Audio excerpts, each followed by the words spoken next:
les compagnies d'assurance, les compagnies d'équipement médical, les compagnies de tourisme médical, les compagnies qui font du risk management, les compagnies de sécurité, les compagnies de HSE. Donc ça, tout ça, c'est des cibles potentielles. Donc voilà, si vous avez des questions, n'hésitez pas. Comment tu peux faire augmenter ton panier moyen? Il est vachement faible, 508 divisé par 112, par contre, je sais rien faire. Ça fait moins de 3 000. Mon panier moyen, donc, ça serait d'augmenter les prix.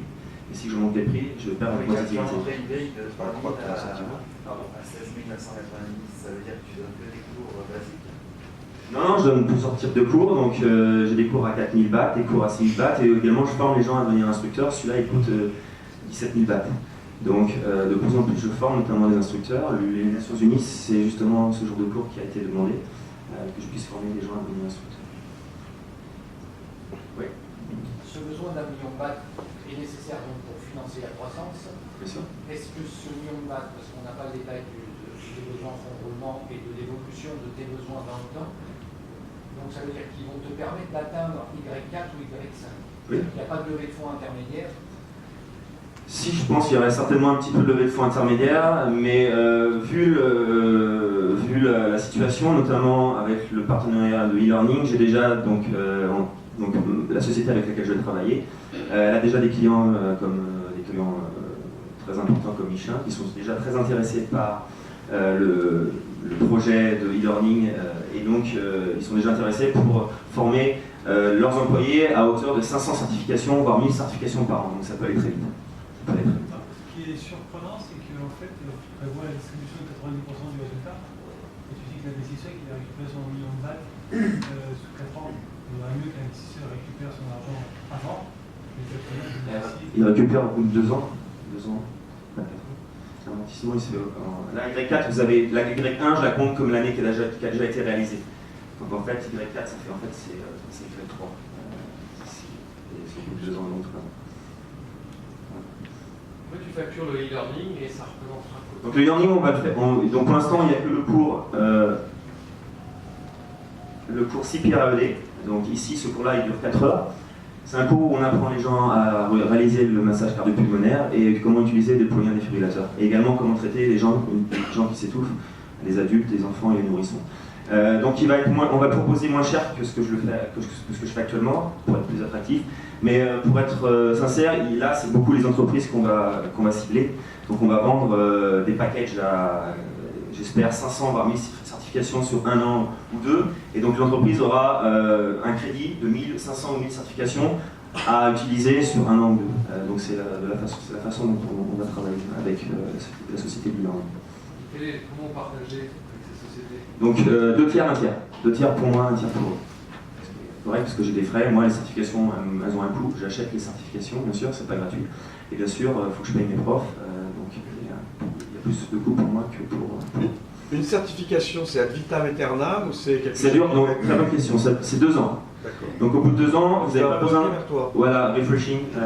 Vous passez un cours de rappel. Vous n'avez pas spécialement besoin de passer 4 heures avec moi. Mais on va faire notamment les refreshing, on va le faire à base de e-learning. Ce qui veut dire que les gens, ils paieront une petite somme assez, pas modique, mais genre 500 ou 1000 bahts. Ils feront leur refreshing en ligne, et ce qui permet de générer davantage de ventes. Parce que ça va faire une fois si important de récurrence. C'est moi qui certifie.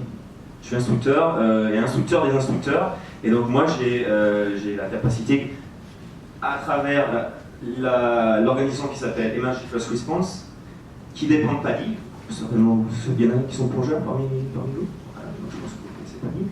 Donc PADI a une branche premier secours qui s'appelle Emergency First Response. Et donc je suis instructeur chez Emergency First Response et instructeur des instructeurs également. Donc je peux former les gens à devenir instructeurs.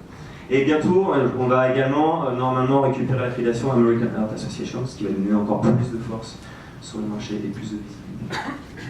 Oui. Et le marché des gardes de sécurité, des compagnies de sécurité, c'est un marché? Oui, c'est un très bon marché, notamment, ça fait 1 an qu'on est en activité. J'ai pas eu le temps de développer la force de vente parce que je manque de personnel. Mais il y a une demande bien sûr, et donc moi c'est aussi mon domaine, la sécurité, l'industrie de la sécurité. Et donc j'ai comme projet de cibler ces centres de sécurité, ces compagnies de sécurité, et notamment de créer des petits badges qui permettent d'avoir une visibilité. Donc le garde qui est garde dans un hôtel par exemple, il aura son badge, sa décoration qui montre qu'il est formé premier secours, qu'il est sauveteur, qu'il est first aider ou emergency first responder. Ce qui montre notamment aux clients des hôtels que leur personnel est formé. Donc c'est une reconnaissance. Oui. Quel est l'avantage pour un taille de payer 3 fois le tarif Pas 3 fois le tarif. Pas 3 fois le tarif. Pourquoi j'ai beaucoup de clients taille qui veulent une certification internationale, parce que beaucoup de taille maintenant ils voyagent. Il y a une classe moyenne ici à Bangkok qui est assez importante maintenant, donc les tailles ils ont de l'argent à dépenser. Je dirais 4000 bahts ou 3000 bahts pour apprendre les gestes de premier secours et apprendre à sauver une vie. Je pense pas que ce soit une somme super importante. Donc il y a. Donc je vais essayer, avec l'American Heart Association, il est possible que je puisse également former et délivrer des certifications avec l'American Heart Association, ce qui permettra de réduire, mais ça me coûtera moins cher à l'achat. Donc ça me permettra de faire des marges plus importantes. On a ici quelqu'un qui est Hugues, qui utilise encore une grosse société de catering qu'on passe, style Sodexo en fait, en mieux. Est-ce que tu peux nous dire si c'est un service qui serait intéressant pour les équipes? Est-ce que vous avez des budgets pour ça dans les grosses sociétés? Il y a des budgets, parce que des personnels qui travaillent offshore, c'est principalement sur les plateformes offshore, il y a des vols, donc potentiellement 30 000 personnes actuellement sur le golfe de Thaïlande, chaque employé, quel qu'il soit, le lambda jusqu'au l'ingénieur et les chefs de plateforme doivent être formés avec une formation, plus que celle-ci d'ailleurs.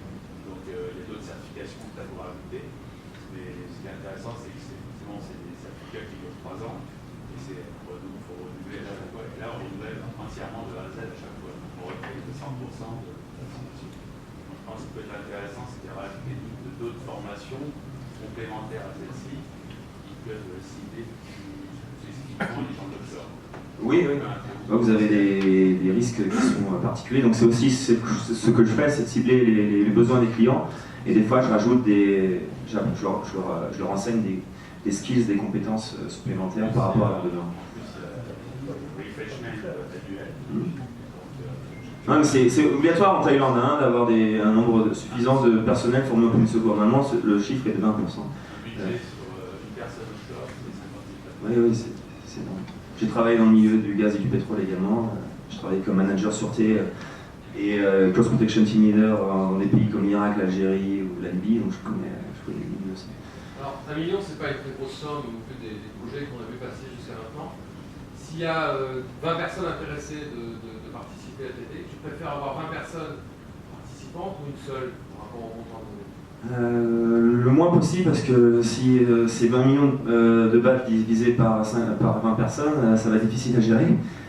Donc je préférais avoir une seule personne à 1 million, et je suis ouvert aussi pour une deuxième, voire une troisième personne qui serait aussi intéressée pour mettre 1 million.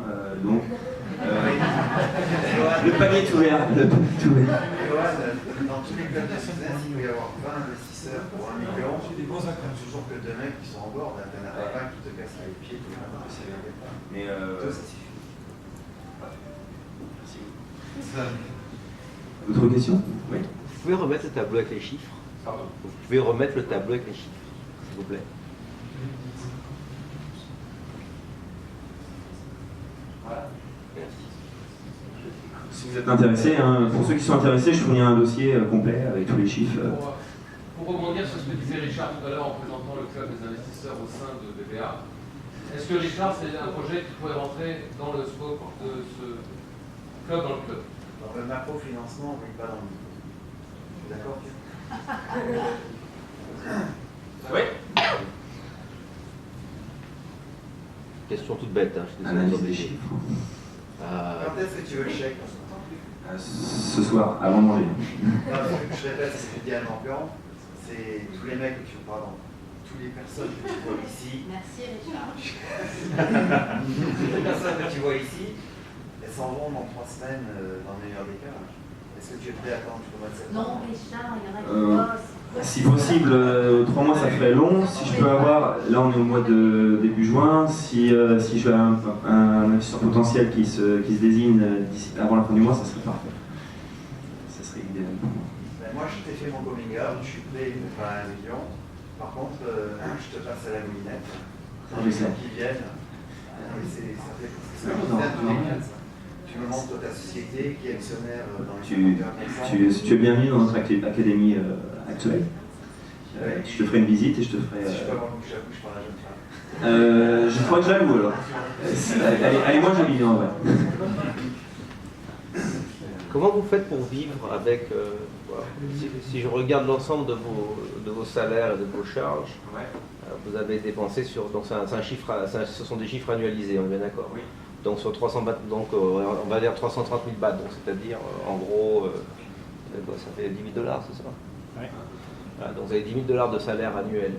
Et vous-même, vous vivez comment? Donc moi, au départ, je vais vivre donc avec le minimum. Jusqu'à présent. Jusqu'à présent, je vis sur mes ressources. Donc c'est pour ça que je commence à être un peu juste. Donc c'est pour ça que j'aurais besoin de support et de partenaires financiers. Tu n'as pas dit d'ailleurs comment tu as dépensé. J'ai dépensé 500 000 balles. Voilà, il t'a généré En 800 000 investissement. Voilà.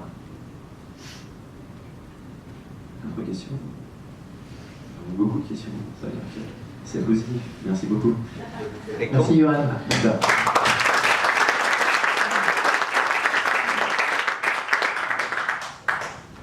Merci à Johan. Et on enchaîne avec Bébé Opportunité.